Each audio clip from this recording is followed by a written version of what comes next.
Assalamualaikum, my name is ATIEQAH binti RAMRI with mention number 27753 from Group 3A. Our topic is the impact of COVID-19 outbreak on the economic growth.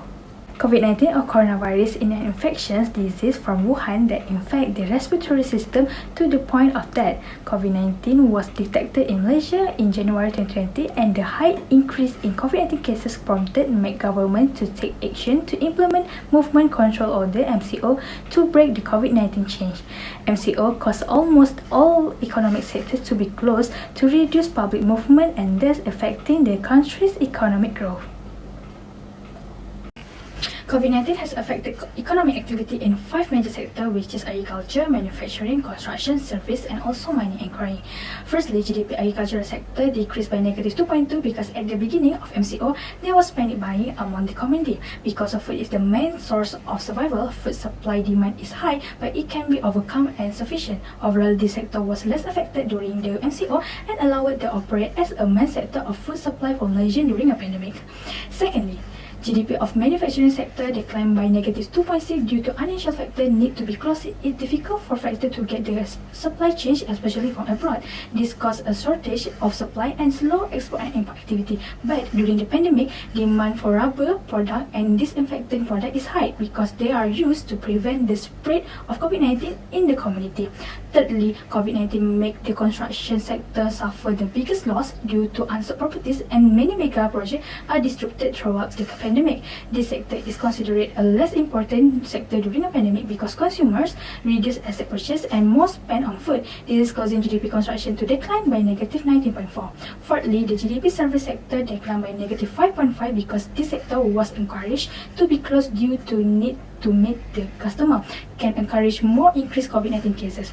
Therefore, it gives the biggest impact to SMEs such as a high financial problem and some go bankrupt and some have to stop their business temporarily because they cannot afford to continue a business during a pandemic. Therefore, SME take incentive to do a business online to reduce encounter with customer, but at the same time, business can be conducted by online. Besides that, COVID-19 led to the introduction of gig economy, which is food delivery jobs such as Foodpanda and GrabFood, which offer jobs are more flexible and easy get because it's just by online and it's very suitable for millennials to encourage their creativity and innovation. Lastly, the mining and quarrying sector contracted by -10.6 during the pandemic because people reduce the movement resulting in less crude oil consumption and make crude oil storage facility not be able to accommodate the surplus of crude oil. In addition, COVID-19 has caused the price of crude oil fall to the lowest price at the $17.32 per liter. The COVID-19 pandemic also gave the impact to the national income. So firstly, Malaysia's GDP is anticipated to contract by 5.6% in 2022, down from 4.4% the year before the pandemic. The impact on household income. The study used data from the 2019 household income and basic amenities survey, which look at a variety of indicators related to household income, including average salaries and wages, employment structure, economic and performance by sector, household demography, and the value of government assistance provided in 2022. Paid work and self-employment, which were the principal sources of income in 2020, both declined by -16.1% and 9.7% respectively. Meanwhile, compared to the previous year, the median monthly household gross income declined by 11.3% in 2019. The median monthly family gross income in 2022 was 5,209 and at 2019 is 5,873 ringgit. Then, the impact in Malaysia's net interest. Even though the action would reduce banks' net interest margins, the former MALAYSIA'S president and CEO feels it is a minor price to pay for banks to ensuring their credit quality remains stable during the COVID-19 pandemic. He gave an example of the impact of low interest rates on a household with an 5,000 ringgit property loan, saying that a 1% drop in interest rate would save the household for 5,000 ringgit per year or 400 ringgit per month. Malaysia's GDP decreased by 6.4% in this year, resulting in a reduction in all income components in 2020. The decline in income components had the greatest impact on GOS, followed by taxes less subsidies on production and imports, and CE GOS fell 6.9 because of the lower production, mainly during the MCO era. Good morning, sir. My name is VINISHA and RATHAKRISHNAN. My metric number is 278108. Today I'm going to present the impact on the unemployment level. Many people were unable to work and companies were unable to function. The pandemic's impact and containment measures resulted in a major decline in economic activity. This makes the employment level decrease. The pandemic has affected the employment rates for every state. According to the most recent numbers from the Statistics Department, after 4 months of decline, unemployment climbed to 700,000 in June, up from 4.5% in May. This is because movement control order was established throughout the month due to the rise in the new daily occurrence, allowing only important economic and service sector to operate.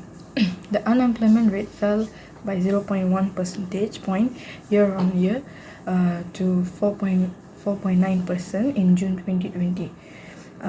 According to Chief Statisticians Dr. Muhammad Uzir Mahidi, the unemployment rate continues to be the most significant indicator of the labor market's health impact during a downturn.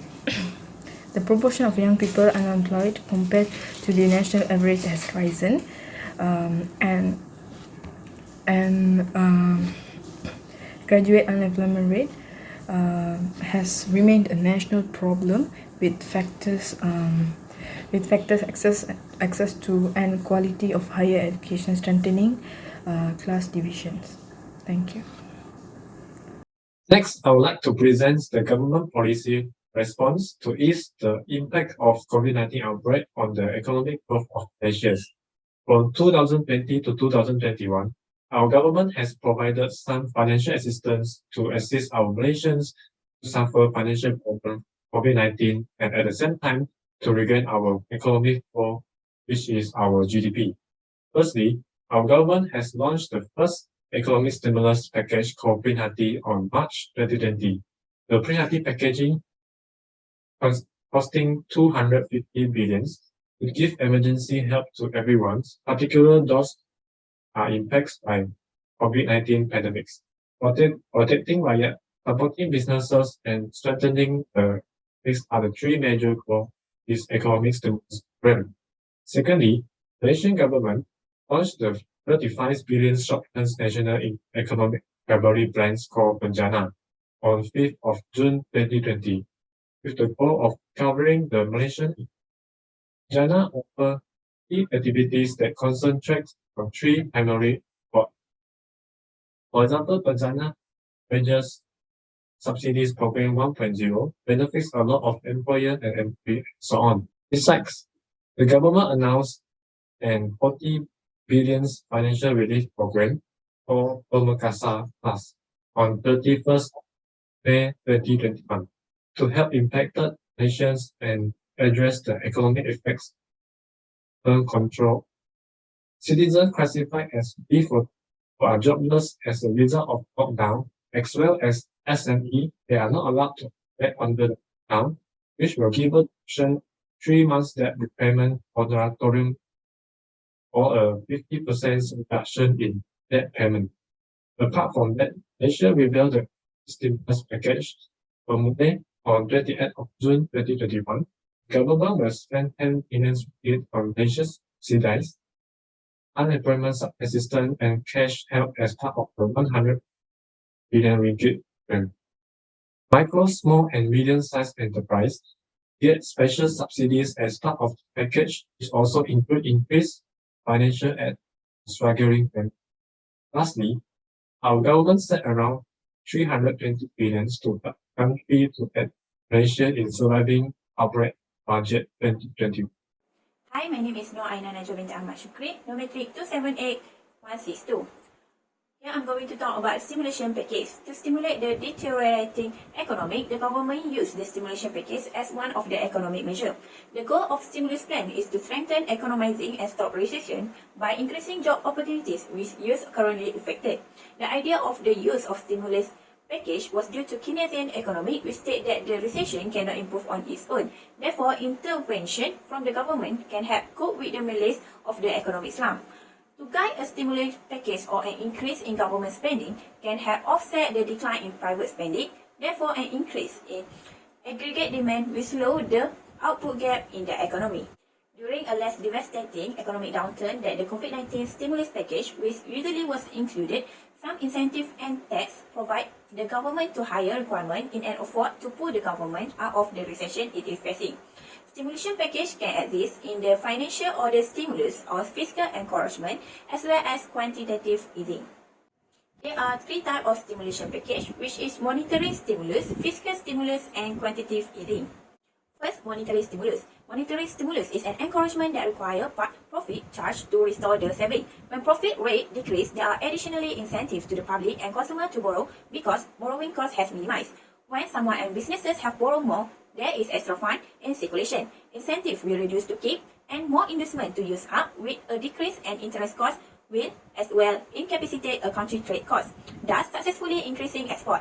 When export have increased, extra money can enter the economy. This will encourage spending and stimulate economy. For example, government apply monetary policy in 2020 gives economic widening in the condition of weak payment pressure.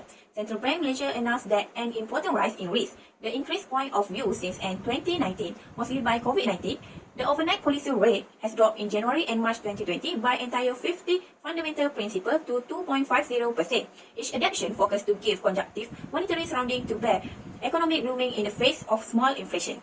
Second, fiscal stimulus. When the government has chosen to do a fiscal stimulus, this will reduce tax or add its spending in an effort to bring back the restraint. When duty was deducted, people will have more salary at the distribution. The rise in distribution income means a person had extra money to use. This will increase demand, manufacturing, and economic broadening. Also, the National Economic Regenerating Plan totally aimed 295 billion ringgit Malaysia at protecting life, supporting businesses, saving, and generating jobs and stimulation the economy. This was the way as management expand its spending. It money rise into an economy that can reduce the unemployment rate, enlarge spending, and finally control the outcome of the recession. Total indicative ceiling, including the allocated of COVID-19 fund for 3 years expenditure, is predicted at 959.8 billion ringgit Malaysia or 90.3% of GDP. OE budget calculate at 730.3 billion ringgit Malaysia or 14.7% of GDP. In the meantime, DE is 212.5 ringgit Malaysia or 4.3% of GDP. This suggestion maximum provide comprehensive advice to ministries and organizations the account budget process to ensure new target and control fiscal care.